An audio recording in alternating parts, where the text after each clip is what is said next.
नमस्कार फ्रेंड हमारे चैनल में आप सभी का स्वागत है। फ्रेंड, जैसा कि आप जानते हैं कि हमारे चैनल पे ब्रह्मास्त्र 2.0 सीरीज का जो है सारे क्वेश्चन जो है कंप्लीट कराए जा रहे हैं।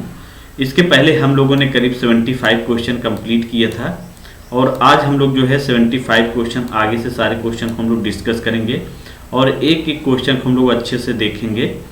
और फ्रेंड, मैं आप सभी से बताना चाहूँगा कि जब तक हमारा यूपीपीसीएल का एग्ज़ाम नहीं होता उसके पहले हम लोग जो है 1000 क्वेश्चन का टारगेट रखे हैं कि 1000 क्वेश्चन हम लोग अच्छे से डिस्कस करें और एक एक क्वेश्चन को अच्छे से समझें कि इसका मतलब क्या होगा। और फ्रेंड, ये डेली क्लास आप लोग की चलेंगी। देखिए फ्रेंड, अभी मेरे पास टाइम कम मिल रहा है, मान के चलिएगा अभी मेरे पास टाइम जैसे कम मिल रहा है, मान चलो 15 क्वेश्चन मैं आप लोग के सामने कंप्लीट करा रहा हूँ। इसलिए फ्रेंड कि देखिए अभी हमारे चैनल पे भाभा एटॉमिक रिसर्च सेंटर की पेड कोर्सेज भी चलाई जा रही हैं। तो वहाँ पे जो है आप लोग की बात की जाए तो वहाँ पे साइंस की क्लासेस और टेक्निकल ये सारे क्वेश्चन, या फिर बात की जाए तो वहाँ पे सारी थ्योरी की क्लासेस चलाई जा रही हैं। इस वजह से वहाँ पे टाइम देने की वजह से यहाँ पे टाइम कम मिल पा रहा है। तो मैं जैसे ही वहाँ से टाइम कम मतलब मिल जाता है तो मैं ज़रूर यहाँ पे क्लासेस का जो टाइम है वो भी बढ़ा दूंगा और क्वेश्चन भी सारा मैं सॉल्व करा दूंगा। तो फ्रेंड, यहाँ पे आप देख सकते हैं सबसे पहले तो ये हमारा जो है ये बात देखा जाए तो यहाँ पे हमारा 76 नंबर क्वेश्चन, 76 नंबर क्वेश्चन यहाँ पे बोला क्या गया है कि 76 नंबर क्वेश्चन पे कि त्वरित आघात से सुरक्षा के लिए प्रयुक्त उपकरण कौन सा होता है, त्वरित आघात से सुरक्षा के लिए। तो सबसे पहले आपको ये ध्यान देना है कि त्वरित आघात हमारा ए में क्या दिया गया है। ए में जो है सर्किट ब्रेकर दिया गया है, बी में जो है आइसोलेटर दिया गया है, सी में त्वरित रोधक दिया गया है, डी में जो है रिएक्टर दिया गया है। तो देखिए त्वरित आघात क्या होता है, ये हमारा जो है एक आकाशीय बिजली से संबंधित होता है। तो इसमें जो है जब भी लाइट मतलब जो है जब होता है तो इससे सुरक्षा के लिए हम लोग जो प्रयोग करते हैं वो हम लोग यहाँ पे किसका प्रयोग करते हैं, त्वरित रोधक का प्रयोग करते हैं। ये आकाशीय बिजली से संबंधित रहता है। तो यहाँ पे देखिए सर्किट ब्रेकर जो होता है ये आसमान स्थिति में जो है सुरक्षा प्रदान करता है। ये सर्किट ब्रेकर जो हमारा होता है ये आपको ध्यान देना है। और आइसोलेटर क्या होता है फ्रेंड, आइसोलेटर हमारा जो है नो लोड पर यह काम करता है और यह एक स्विच की तरह होता है आइसोलेटर। ठीक है, यह नो लोड पर काम करता है और यह एक स्विच की तरह कार्य करता है। लेकिन हमारा जो है त्वरित आघात से सुरक्षा के लिए हमारा जो है यहाँ पे त्वरित रोधक हमारा ऑप्शन सही होगा। त्वरित रोधक हमारा यहाँ पे ऑप्शन करेक्ट है। तो ये हमारा जो है यहाँ पे 76 का सी ऑप्शन करेक्ट होगा, सी ऑप्शन हमारा सही है।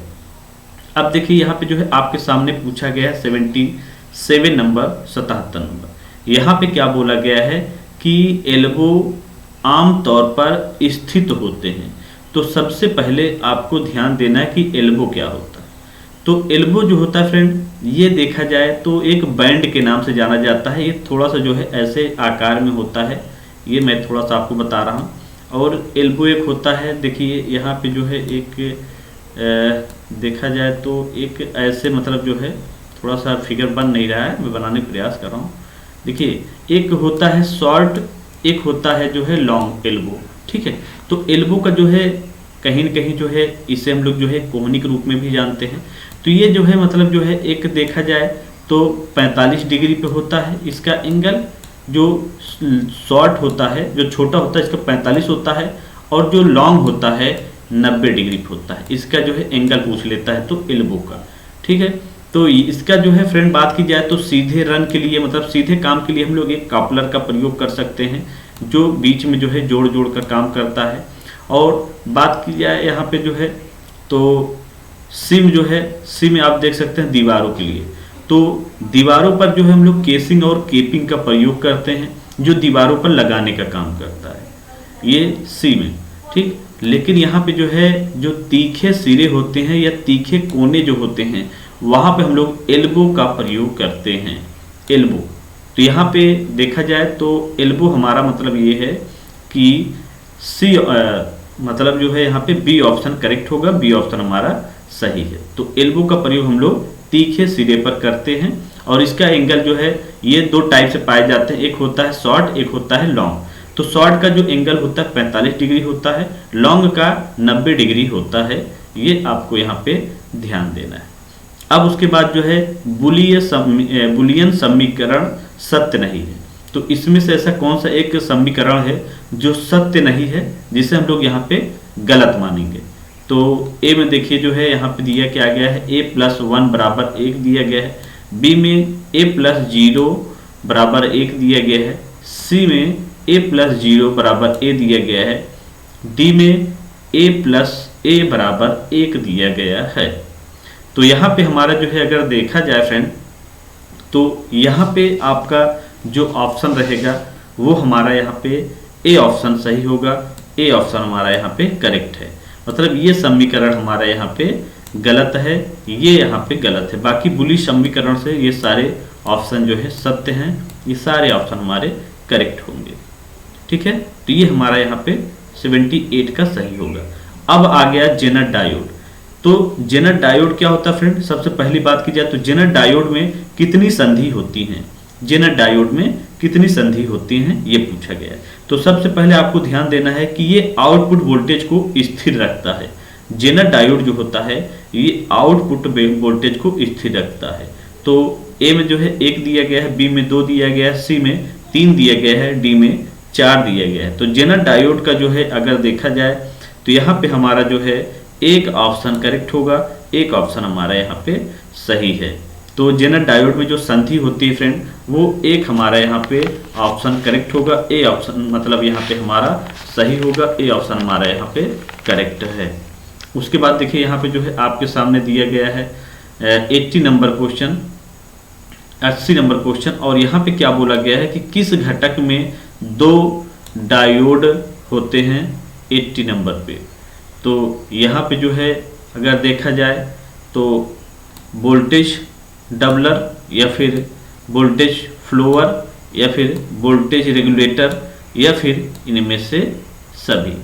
तो वोल्टेज जो रेगुलेटर होता है फ्रेंड ये आउटपुट इनपुट के लिए काम किया जाता है, और जो है यहाँ का देखा जाए तो किस घटक में 2 डायोड होते हैं, तो वो हमारा यहाँ पे वोल्टेज जो डबलर होता है इसमें 2 डायोड पाए जाते हैं, 2 डायोड माने जाते हैं। उसके बाद देखिए यहाँ पे 81 नंबर क्वेश्चन, यहाँ पे क्या बोला गया है कि IGBT एक प्रकार का है।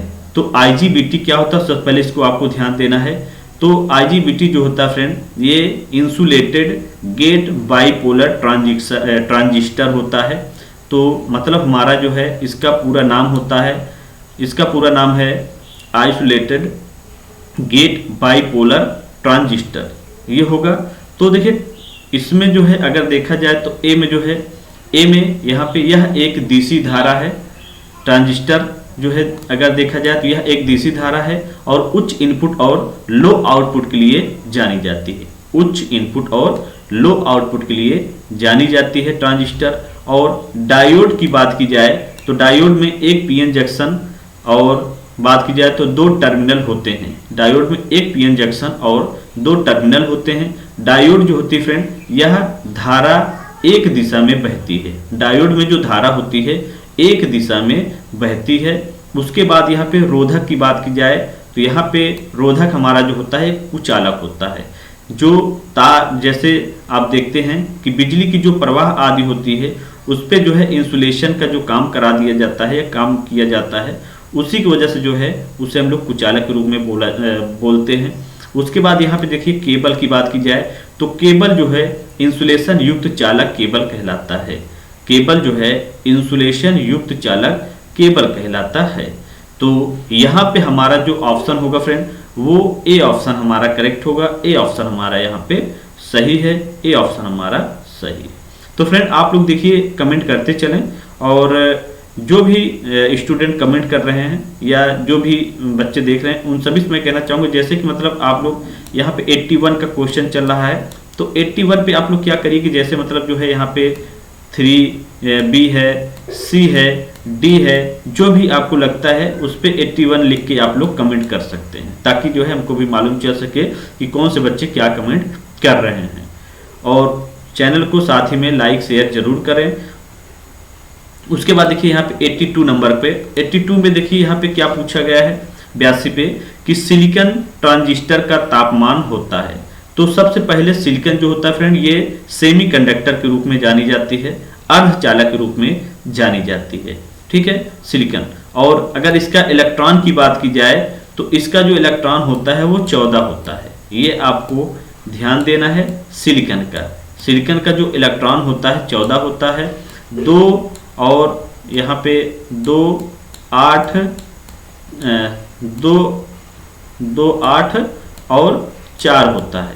ठीक है, ये 2 8 और 4 इसका इलेक्ट्रॉन होता है, जिसमें से फ्रेंड बात की जाए तो इसका जो संयोजी इलेक्ट्रॉन होता है वो 4 होता है। इसका संयोजी जो कक्ष में इलेक्ट्रॉन पाए जाते हैं वो 4 पाए जाते हैं।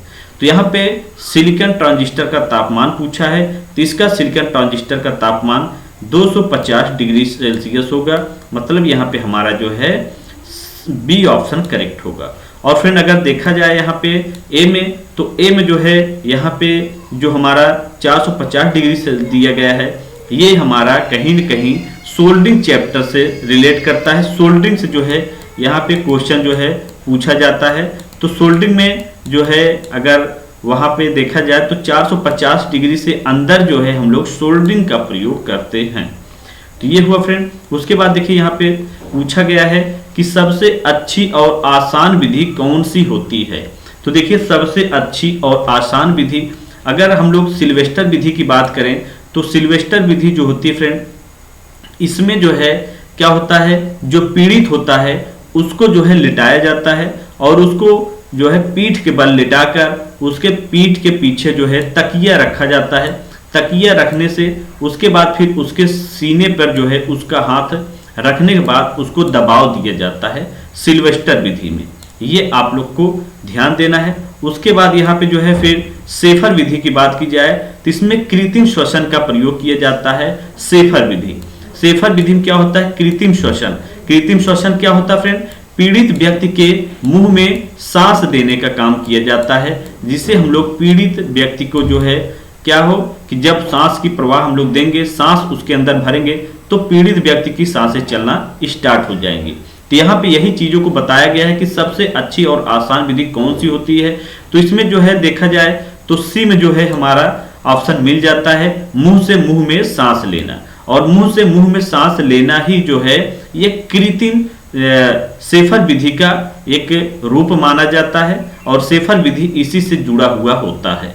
और देखिए यहाँ पे मुंह से नाक में सांस लेना, ये कोई यहाँ पे कार्य नहीं हो रहा है, मुंह से नाक में सांस नहीं लिया जाता। तो ये हमारा जो है ऑप्शन गलत है, बाकी ये तीनों ऑप्शन हमारे सही है।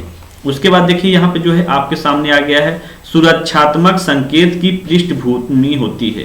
तो जो सुरक्षात्मक संकेत होती है फ्रेंड, इसकी पृष्ठभूमि पूछी गई है। तो इसकी पृष्ठभूमि कैसी होती है, 84 नंबर 84 नंबर पे। तो देखिए 84 84 में अगर देखा जाए तो हमारा जो है यहाँ पे अगर नीली की बात की जाए फ्रेंड, तो यहाँ पे नीली जो होती है अनिवार्य चिन्ह होती है और ये वृत्ताकार आकृति में पाई जाती है। ये अनिवार्य चिन्ह से जुड़ा हुआ होता है, ये आपको ध्यान देना है। नीली जो होती है और इसका जो है यहाँ पे जो वृत्त मतलब जो चिन्ह होता है ये वृत्ताकार होता है, वृत्ताकार। ये आपको यहाँ पे ध्यान देना है। ये हमारा जो नीली पृष्ठभूमि होती है ये अनिवार्य चिन्ह होता है और वृत्ताकार में इसका बना होता है। और उसके बाद हरी जो होती है फ्रेंड, ये जो होता है सुरक्षात्मक से संबंधित होता है और ये डॉक्टरी लाइन में आता है। ये आपको ध्यान देना है, जो प्लस चिन्ह में बना होता है आप लोग देखते हैं कि प्लस चिन्ह में बना रहता है। ठीक है, ये हमारा जो है यहाँ पे जो सी ऑप्शन होगा ये हमारा सही होगा। और ये इसका जो पृष्ठभूमि या फिर आप चिन्ह कह सकते हैं, ये वर्गाकार के बने होते हैं ये। और यहाँ पे जो है अगर देखा जाए काली और पीली जो होती है ये चेतावनी चिन्ह से संबंधित होती है। चेतावनी चिन्ह का जो सिंबल होता है फ्रेंड, ये हमारा त्रिभुजाकार में होता है। त्रिभुजाकार हमारा जो होता है ये चेतावनी चिन्ह से संबंधित होता है। इसमें जो है पीड़ित व्यक्ति को इसमें जो है व्यक्ति को क्या होता है, चेतावनी दी जाती है कि आप इसमें ऐसा कार्य नहीं करेंगे तो आपको जो है बिजली झटके आदि की संभावना बन सकती है। तो ये हमारी काली और पीली जो पृष्ठभूमि दी गई है ये चेतावनी चिन्ह से संबंधित होते हैं। उसके बाद देखिए यहाँ पे जो है आपके सामने दिया गया है फाइन सोल्डर में टीन और लेड का अनुपात क्या होता है। तो देखिए फाइन और फाइन सोल्डर में टीन और सोल्डर लेड का जो अनुपात दिया गया है वो सारा कुछ हम लोग डिस्कस करेंगे। सबसे पहले आपको ध्यान ये देना है कि हमारा जो सोल्डर होता है वो कौन सा जोड़ होता है, ये आपको ध्यान देना है। तो देखिए सोल्डर जो हमारा होता है अगर देखा जाए तो ये यहाँ पे अस्थाई बताया गया है, ठीक है। तो अस्थाई यहाँ पे बताया गया है। देखिए मैंने जो है एक मतलब मैकेनिकल का भी बुक पढ़ा हुआ है जो फीटर से है। तो फीटर में देखिए जो सोल्डर को बताया गया है वो परमानेंट जॉइंट नहीं होता है, ठीक है। हल्का सा चोट लगने पर जो जोड़ खुल जाता है उससे हम लोग परमानेंट जॉइंट नहीं कह सकते। परमानेंट अगर जॉइंट की बात की जाए तो हम लोग ब्रेजिंग को भी जो है मान सकते हैं, ब्रेजिंग को जो है परमानेंट मान सकते हैं, वेल्डिंग को हम लोग परमानेंट मान सकते हैं, ठीक है। लेकिन यहाँ पे जो है हम लोग अगर सोल्डर की बात की जाए नहीं मान सकते। लेकिन यूपीपीसीएल में ऐसा यूपीपीसीएल बात की जाए, इलेक्ट्रीशियन में जो है इस सोल्डर को अस्थाई जोड़ माना गया है, तो हम लोग इसको अस्थाई जोड़ ही मानेंगे, इसलिए कि ये एग्जाम में डीएमआरसी से लेकर कई एग्जाम में जो है पूछा गया है कि सोल्डर जोड़ कैसा जोड़ होता है। तो ये जो है एक अस्थाई जोड़ माना गया है, तो हम लोग अस्थाई जोड़ ही मान के चलेंगे, हम लोग आयोग के अकॉर्डिंग चलेंगे, ठीक है। तो सोल्डर का काम ये हुआ। और देखिए यहाँ पे अगर देखा जाए तो वेल्डिंग जो होता है ये परमानेंट होता है, और ब्रेजिंग जो होता है फ्रेंड इसका प्रयोग हम लोग सोने आभूषण आदि में हम लोग ब्रेजिंग का प्रयोग हम लोग करते हैं। और वेल्डिंग जो होता है ये परमानेंट ज्वाइंट होता है, इसका काम हम लोग वेल्डिंग आदि में करते हैं। लेकिन इलेक्ट्रॉनिक्स के जो छोटे छोटे पार्ट होते हैं जो आसानी से जुड़ जाएं वहां पे हम लोग सोल्डर का प्रयोग करते हैं, ये चीज होनी चाहिए। और देखिए सोल्डर का जो गलनांक होता है ये 183 डिग्री सेल्सियस से 255 डिग्री सेल्सियस तक आपको ज्यादातर देखने को एग्जाम में मिल जाता है सोल्डर का गलनांक, ये आपको ध्यान देना है। और देखिए सोल्डर का जो मिश्रण होता है, एलॉय होता है, वो टीन और लेड का किया जाता है, ये आपको ध्यान देना है। जैसे ही टीन और लेड का मात्रा रहेगा उसी हिसाब से इसका गलनांक रहेगा। अगर लेड की मात्रा ज्यादा होगी फ्रेंड तो सोल्डर का जो गलनांक होगा वो बढ़ जाएगा, वो हार्ड सोल्डर की तरफ जाएगा। लेड की ज्यादा मात्रा होने से, टीन की ज्यादा मात्रा होने से सोल्डर का जो गलनांक होता है वो कम हो जाएगा, ये आपको ध्यान देना है। अब यहाँ पे बात की गई है फाइन सोल्डर में टीन और लेड का अनुपात क्या होगा। तो देखिए यहाँ पे फाइन और सोल्डर का जो टीन और लेड का अनुपात रखा गया है फ्रेंड, ये आपको ध्यान देना है। इसका जो है यहाँ पे देखा जाए तो 219 डिग्री सेल्सियस हमारा जो है, अगर यहाँ पे देखा जाए ए में तो 219 डिग्री सेल्सियस तक गलनांक होता है, और टीनिंग में इसका प्रयोग हम लोग करते हैं, ए ऑप्शन को। उसके बाद यहाँ पे बात की जाए तो आप देख सकते हैं 65 से 35 अनुपात जिसका होता है, 65 से 35 के बीच में जो मिश्रण किया जाता है वो प्लम्बर में किया जाता है। जो यहाँ पे जो है इसका गलनांक अगर देखा जाए तो 235 डिग्री सेल्सियस तक इसका गलनांक होता है, ठीक है, ये आपको यहाँ पे देखना है। उसके बाद यहाँ पे हमारा जो है fourth number question tin man solder, ये 200 डिग्री सेल्सियस तक इसका गलनांक होता है, इसका प्रयोग हम लोग जो है टीन मैन सोल्डर में करते हैं, ये हमारा जो है यहाँ पे देखा जाए तो डी में, ठीक है। लेकिन यहाँ पे जो ऑप्शन हमारा होगा वो फाइन सोल्डर में टीन और लेड का जो अनुपात होता है वो ए ऑप्शन हमारा सही होगा, ए ऑप्शन हमारा यहाँ पे करेक्ट है, ए ऑप्शन हमारा यहाँ पे सही है। तो फ्रेंड यहाँ पे ए ऑप्शन हमारा मिल जाएगा, फाइन सोल्डर में टीन और लेड का अनुपात, ठीक है। तो हम लोग जो है आज यहाँ पे 10th क्वेश्चन ही डिस्कस करेंगे फ्रेंड, ज्यादा टाइम नहीं लेंगे। और फ्रेंड मैं आप सभी से कहना चाहूंगा कि आप लोग जो है एक एक क्वेश्चन को समझें, जो क्वेश्चन पे ना समझ में आए उस पर आप कमेंट कर सकते हैं, मैं रिप्लाई देने का प्रयास करूंगा। और जैसा कि आपको सारा कुछ जानकारी हो गया है कि एक एक चीज़ों को मैंने अच्छे से यहाँ पे एक्सप्लेन किया है, और जिसमें आपको ना समझ में आए उस पर आप कमेंट कर सकते हैं। और फ्रेंड जैसे ही हमारे यहाँ जो है देखा जाए तो अभी बार्क का जो है पेड कोर्स चल रहा है, जैसे यहाँ पे क्लासेस हम लोग काफ़ी कर लेंगे या कंटिन्यू, जैसे यहाँ पे अभी दो से तीन क्लासेस डेली देना पड़ता है, यहाँ पे थोड़ा सा क्लास हम लोग कम करेंगे। और जैसे ही हमारा यूपीपीसीएल का एग्जाम डेट का जो है एडमिट कार्ड आ जाता है तो हम लोग जो है क्लासेस को अच्छे से जो है और डेली जो है एक क्लास में कम से कम 25 क्वेश्चन कंप्लीट करेंगे, और आपका जो है एक दिन में 50 क्वेश्चन कराने का प्रयास करेंगे। तो जो भी बच्चे जो है अभी क्लास पूरी नहीं देख पाए हैं वो हमारे चैनल के प्ले लिस्ट में जाएं, प्ले लिस्ट में उनको सारी क्लासेस मिल जाएंगी, बिल्कुल फ्री हैं। इलेक्ट्रीशियन क्लास करके आप देखिए, वहाँ पे आज ये 8वीं क्लासेस हैं, जिसमें मैं एक एक चीज़ों को अच्छे से एक्सप्लेन करने का प्रयास कर रहा हूं। आने वाले समय में आपको अच्छे से सारा कुछ मैं प्रयास करूंगा। आप लोग चैनल को ज़्यादा से ज़्यादा शेयर करें और सब्सक्राइब करना मत भूलिएगा, ताकि आने वाले समय में आपको हर एक अपडेट मिल सके। So thanks for watching and bye bye.